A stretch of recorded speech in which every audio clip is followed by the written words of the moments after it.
Hello students, स्वागत है आपका गुलियर स्टडी पॉइंट क्लासेस में। मैं Shivam Sharma, student class 10th Uttarakhand board का। जो आज मैथ्स का पेपर था, इतना प्यारा पेपर आया, इतना प्यारा कि आप सोच भी नहीं सकते, इतना अच्छा पेपर आपका बनाया मैथ्स का। तो आज के इस वीडियो में अभी पूरे पेपर को मैं एनालाइज करूंगा और आपको आंसर भी हैंड टू हैंड बताता जाऊंगा। तो सभी बच्चे आंसर अपने कैलकुलेट कर लें कि कितना स्कोर आपका बन रहा है, आंसर अपने चेक कर लें कि कौन सा गलत है कौन सा सही। ठीक है, तो चलिए आइए वीडियो को स्टार्ट करते हैं। चैनल पे नए हैं तो चैनल को सब्सक्राइब आप जरूर कर लेना और बेल आइकन को प्रेस कर लेना ताकि आपको इसी तरीके का लेटेस्ट अपडेट मिलता रहे। तो चलिए वीडियो को स्टार्ट करेंगे, ज़्यादा टाइम वेस्ट नहीं करेंगे। जो क्वेश्चन आपको बताए थे, जिस टाइप्स के क्वेश्चन आपको बताए थे, उस टाइप्स के ही क्वेश्चन आपको एग्जाम में देखने को मिले हैं। पूरा पेपर लगभग आप मानेंगे 80 to 90% paper same as it is वही है जो कल मैंने आपको बच्चों को वीडियो दिया था। तो चलिए वीडियो को स्टार्ट करेंगे, ज़्यादा टाइम आपका नहीं ले रहे हैं। क्वेश्चन फर्स्ट से स्टार्ट करते हैं। आप कमेंट करके जरूर बताइएगा कितना स्कोर आपका बन रहा है। क्वेश्चन नंबर फर्स्ट में आप देखेंगे, निम्नलिखित में से कौन सी एक अपरिमेय संख्या नहीं है, तो इसका आंसर रहेगा √4। ठीक है। दूसरा बोला है द्विघात बहुपद 2x² - 7x - 15 के शून्य का गुणनफल बोला है, तो C/A होता है। तो C यानी 15 है, A आपका 2 है, तो आंसर आपका सेकंड वाला राइट हो जाएगा। यदि किसी समांतर श्रेणी का nवां पद an बराबर -5n = 5n - 2 है, तो उसका चौथा पद क्या होगा? तो यहाँ पे आपको फोर्थ टर्म निकालना है, तो n की जगह 4 वैल्यू पुट करिएगा, आंसर आपका 18 आ जाएगा। 4 5 जा 8 20 हो जाएगा और आपका -2 18 आंसर आ जाएगा। ये आपका क्वेश्चन आउट ऑफ सिलेबस है। ठीक है, इसलिए ये सिलेबस में आपके था नहीं, फिर भी इन्होंने क्वेश्चन डाल दिया, पर इजी क्वेश्चन है। आई होप बच्चों ने कर लिया होगा। साइन 18/cos 72 का मान ज्ञात कीजिए, तो इसका मान क्या होगा? तो इसका आंसर 1 है। जिसका आंसर 1 आ रहा है उसका आंसर बिल्कुल सही होगा। ठीक है, इस क्वेश्चन को सॉल्व कर, इसमें क्योंकि कोस साइन को चेंज करके कोस में या कोस को साइन में चेंज करके आपको आंसर निकालना था। द्वितीय चतुर्थांश में स्थित निर्देशांक, जो बिंदु के निर्देशांक हैं वो क्या होंगे? तो इसका आंसर रहेगा -a, b, क्योंकि द्वितीय चतुर्थांश में y एक्सिस वाले सारे पॉजिटिव होते हैं और x एक्सिस वाले सारे नेगेटिव होते हैं। द्विघात समीकरण x² - 25 की अगर हम बात करें तो इसके मूल क्या होंगे? तो इसके मूल बिल्कुल सिंपल तरीके से आप निकाल सकते हैं, 5, -5 इसका एग्जैक्ट आंसर आएगा। 6 क्वेश्चन की तरफ देखेंगे। आपको यहाँ पे त्रिभुज ABC एंड PQR समरूप है, जहाँ AB बराबर 2 है, BC बराबर 3 है और PQ बराबर 4 है, तो QR क्या होगा? QR का मान क्या होगा? 6 होगा। ठीक है, आई होप आप सारी चीज़ों को अच्छे से समझ रहे होंगे। यहाँ देखेंगे, जब प्रयोग की सभी प्रारंभिक घटनाओं की प्रायिकताओं का योग किया जाता है तो उनका योग हमेशा 1 आता है। ठीक है, संख्या 6 और 20 अभाज्य गुणन विधि द्वारा आपने क्या निकालना है? एलसीएम निकालना है। तो इनका एलसीएम आ जाएगा 60। कितना आएगा आपका आंसर? इसका 60 आ जाएगा। ठीक है, ठीक है।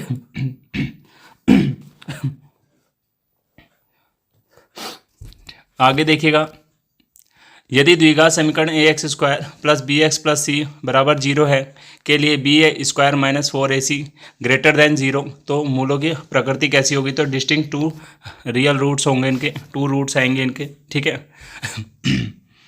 समांतर श्रेणी 1 3 5 7 का nवां पद क्या होगा? तो इसका आंसर आएगा 2n - 1। ठीक है, आंसर कितना आएगा इसका? 2n - 1।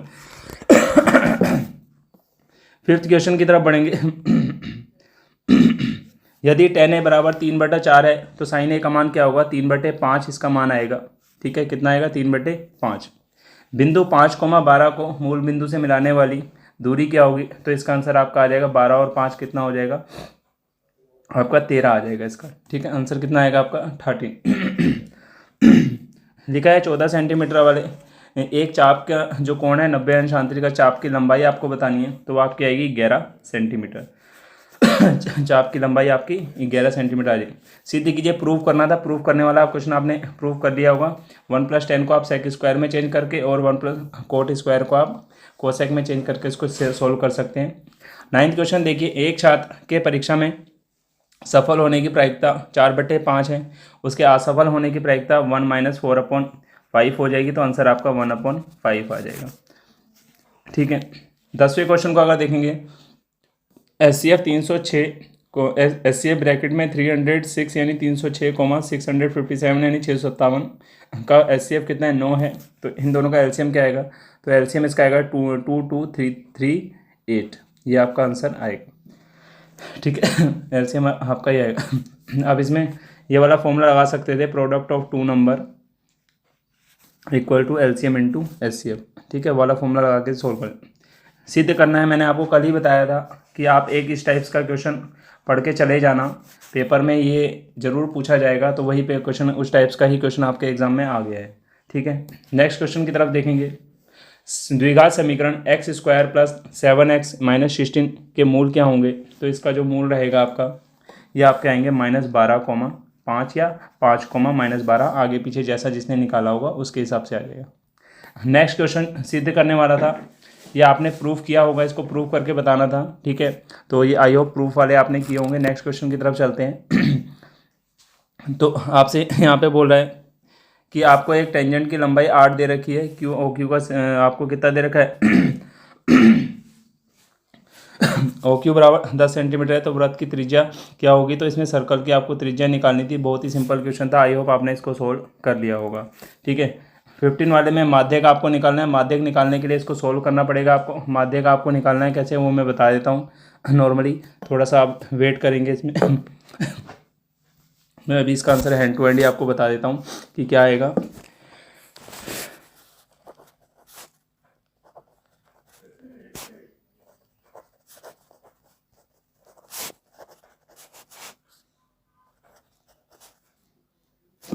नाइन से 14 और 11 आपका होगा 25, 25 और 10 35 10 21 एंड 14 35 अपॉन 2 यानी 17.5 माइनस सी एफ यानी 6 4 10 यानी 10 आपका सी एफ होगा और आपका एफ आ गया 11 और जो इनके बीच का डिफरेंस है वो कितना 2 है 5 + 17 7.5 अपॉन 11 इंटू 2। सो इसको नॉर्मली आप डिवाइड कर सकते हैं। 11 से जब हम इसको डिवाइड करेंगे तो आपका 0.6 एंड 8 यानी इसका जो एग्जैक्ट आंसर आएगा 5 + 2 यानी 6.36, यानी जो आपका यहाँ पे माध्यक आपका आने वाला है वो आपका आएगा 6.36। ठीक है, ये आपका माध्यक आएगा अप्रोक्स, इसी के समथिंग आपका आंसर आएगा। ठीक है, 16 वाले क्वेश्चन की मैं बात करूँगा। एक थैले में 4 लाल और 6 काली गेंदें हैं। इस थैले में एक गेंद यादृच्छा निकाली जाती है, इसकी प्रायिकता क्या है? गेंद लाल है, तो गेंद के लाल होने की जो प्रायिकता आपकी रहेगी 4/10 आ जाएगी। ठीक है, कितना आएगा? 4/10 आ जाएगी। नेक्स्ट क्वेश्चन की तरफ चलेंगे। 52 पत्तों की एक अच्छी तरह फेंटी गई गड्डी में से एक पत्ता आपका निकल जाता है, तो उसमें हुकुम का पत्ता प्राप्त होने की प्रायिकता और ना होने की प्रायिकता। देखो, होने की प्रायिकता तो आपकी 13/52 यानी 1/4 आ जाएगी। ठीक है, और ना होने की जो प्रायिकता है आपकी 3/4 यानी 39/52 यानी 3/4 आ जाएगा आपका। ठीक है, आगे नेक्स्ट क्वेश्चन की तरफ बढ़ते हैं। 17वां क्वेश्चन। कुलदीप 10,000 रुपये के निकालने के लिए बैंक में गया। उसने खजांची से 200 के और 500 के नोट निकालने के लिए कहा। कुलदीप ने 26 नोट प्राप्त किए। आपको ज्ञात करना है 200 और 500 के नोट कितने होंगे। तो इसका आंसर जो एग्जैक्ट आएगा 500 के आपके 16 नोट होंगे और 200 के आपके 10 नोट। ठीक है, 200 वाले नोट आपके 10 होंगे और 500 के नोट जो होंगे आपके 16 नोट होंगे। ठीक है, ठीक है, आगे चलते हैं। इस समीकरण को आपने ग्राफी विधि से हल कर लिया होगा एग्जैक्ट अच्छे तरीके से। ग्राफी मेथड सॉल्व करना था, आपको बताया गया, एग्जांपल का क्वेश्चन है ये। ठीक है, एक समकोण त्रिभुज की ऊंचाई 7 सेंटीमीटर आधार से 7 सेंटीमीटर कम है। यदि कर्ण 13 सेंटीमीटर हो तो अन्य 2 भुजाएं ज्ञात कीजिए। तो वेरी वेरी इंपॉर्टेंट क्वेश्चन था, जो अन्य 2 भुजाएं आपने ज्ञात करनी है। ठीक है, तो एक 12 और एक 5 आ जाएगी आप। ठीक है, एक क्या आ जाएगी? एक 12 और एक 5। नेक्स्ट देखेंगे 19 वाले क्वेश्चन को जब आप सॉल्व करेंगे तो इसके जीरो जो है निर्देशांक में फटाफट बता देता हूँ। एक -1,0 आएगा और एक आपका -4,2 आ जाएगा। ठीक है, 20 वाले को आपको प्रूव करना है। मैंने आपको पहले ही कहा था इस क्वेश्चन को जरूर कर लेना। एग्जाम्पल का क्वेश्चन है, आपका पेपर में आ रखा है, बहुत अच्छे तरीके से आपने सोल्व कर लिया हो। इसका अथवा वाला क्वेश्चन देखेंगे। इसमें बी का वैल्यू जो है आपका 15 आ रहा है और ए का वैल्यू आपका 45 आएगा। ठीक है, सबने सोल्व किया होगा अच्छे तरीके से। नॉर्मल सी क्वेश्चन था, कोई टफ क्वेश्चन नहीं था, बिल्कुल बच्चों वाला क्वेश्चन था ये। एक 21 वाले क्वेश्चन की तरफ आगे देखेंगे। भुजा 7 सेंटीमीटर वाले एक घनाकार ब्लॉक के ऊपर एक अर्धगोला रखा हुआ है। अर्धगोले का अधिकतम व्यास क्या हो सकता है? इसे इस प्रकार बने ठोस का पृष्ठीय क्षेत्रफल तो आप बताएंगे कितना हो जाएगा? 332.5 सेंटीमीटर स्क्वायर। ये आपका आंसर इसका रहेगा। कह रहे हैं एक बस 480 किलोमीटर, यहाँ पे बस ट्रेन की जगह क्या कर दिया आपका? बस कर दिया गया है। तो इस क्वेश्चन को आप ट्रेन वाले क्वेश्चन की तरह कर लेते बिल्कुल, तो इसका आंसर 40 किलोमीटर पर आवर की स्पीड इसकी आ जाएगी सॉल्व करने के बाद। ठीक है। ये नॉर्मल सा क्वेश्चन है। क्या 140 का परिमाप और 1000 मीटर आयताकार बनाना संभव है? Same as it is question आपकी बुक में भी है, जिसमें आपको 40 मीटर स्क्वायर और वो 400 दे रखा है। इस तरीके से क्वेश्चन है आपकी बुक में भी। 36 वाला है, ऐसे करके कुछ है वो, तो उसको देख सकते हैं आप। यहाँ पे आपको 23 वाले में उसका क्या कहते हैं, हाइट एंड डिस्टेंस का क्वेश्चन दिया है। आई होप आपने इसको बना लिया होगा। बिल्कुल सिंपल क्वेश्चन है। मैंने आपको बताया भी था कि इस तरीके का फ्लैग होस्टेड वाला क्वेश्चन मैंने आपको टिक भी लगवाया था कि झंडा वाला आपका एग्जांपल से दिया हुआ क्वेश्चन है। ठीक है, ये क्वेश्चन आपने एग्जांपल से कर लिया होगा। आई होप आपका आंसर आ गया होगा। नेक्स्ट क्वेश्चन की तरफ चलते हैं। 24 वाले को 5 सेंटीमीटर त्रिज्या वाले एक वृत्त की लंबाई 8 सेंटीमीटर लंबी एक जीवांग पी क्यू है तथा पी क्यू को स्पर्श रेखा परस्पर बिंदु टी पर प्रतिच्छेदित करती है। टी पी की लंबाई तो ये आएगी आपके 20/3। कितना आ जाएगा? 20/3 इसका आंसर आपका आएगा। ठीक है, ये प्रूव करने वाला था जिसने इसको किया होगा, अच्छी बात है। जिसने ऊपर वाला किया वो तो भी अच्छी बात है। ये 25 वाला क्वेश्चन आपका आउट ऑफ सिलेबस मेरे हिसाब से तो नहीं होना चाहिए, क्योंकि इस टाइप्स का आपका क्वेश्चन एक ट्रायंगल में भी दिया हुआ है। ठीक है, तो यहाँ पे आपको बताना, प्रूव करके बताना था कि AB/A+B मीटर है। ठीक है, ये सिद्ध करना था आपको।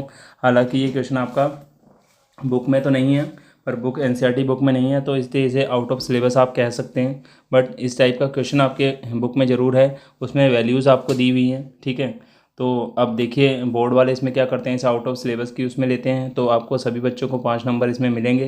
वैसे 25 वाला क्वेश्चन सभी के लिए टिपिकल था, क्योंकि बुक में आपके ये क्वेश्चन है ही नहीं, तो बच्चे अधिकतर इसे करते कहाँ थे। हालांकि ये CBSE बोर्ड वालों के लिए है। CBSE बोर्ड वालों को इस तरीके की प्रिपरेशन कराई जाती है, क्योंकि उनकी एडिशनल पढ़ाई भी होती है, एडिशनल क्वेश्चन भी उनको करवाए जाते हैं।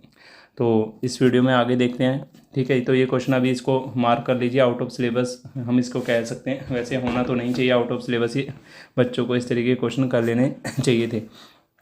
ठीक है, एक 25 वाला क्वेश्चन अभी इसको पॉइंट आउट कर लेते हैं आउट ऑफ सिलेबस की श्रेणी में, क्योंकि कई बच्चे इस तरीके का कमेंट कर रहे हैं कि सर ये वाला जो है क्वेश्चन आउट ऑफ सिलेबस है, ये क्वेश्चन हमें नहीं आया। 25 वाले में ही सभी को ज़्यादा कन्फ्यूजन है। नेक्स्ट क्वेश्चन देखेंगे।